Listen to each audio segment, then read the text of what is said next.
Далеку познатиот кочански ориз е жртва на неодговорности и негрижа. Значи не се стварат отпорни сорти, не се стварат квалитетни сорти, немаме укажување поддршка на земјоделците околу примена на соодветни заштитни мерки за плевели, болести и штетници. Поради ова се случува следното.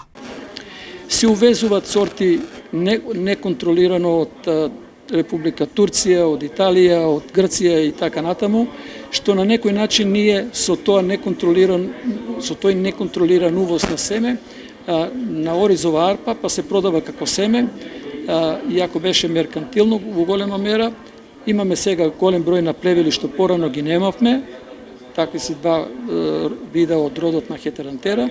Имаме проблеми со болести, меѓу кои е гиберела, и од прошлата година имаме еден сериозен проблем со еден инсект кој беше регистриран само во Соединетите американски држави, веќе од 2016-2017 година е регистрирано неговото присуство во Италија и Грција, и еве прошлата година го регистриравме и во Република Македонија, односно во Кочанскиот регион. Кои се последиците од него? Нанесува огромни штети, што значи дека приносот може да биде намален само од тој инсект од 16 до 45%, што значи дека и магото го оштетува лисната маса, а додека ларвите го оштетуваат кореновиот систем.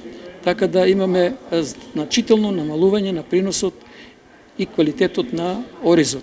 Со овој проблем земјоделците од Кочанско се соочуваат подолг период, но смртоносниот инсект на оризот е присутен веќе 2 години и тој им нанесува огромни штети на производителите.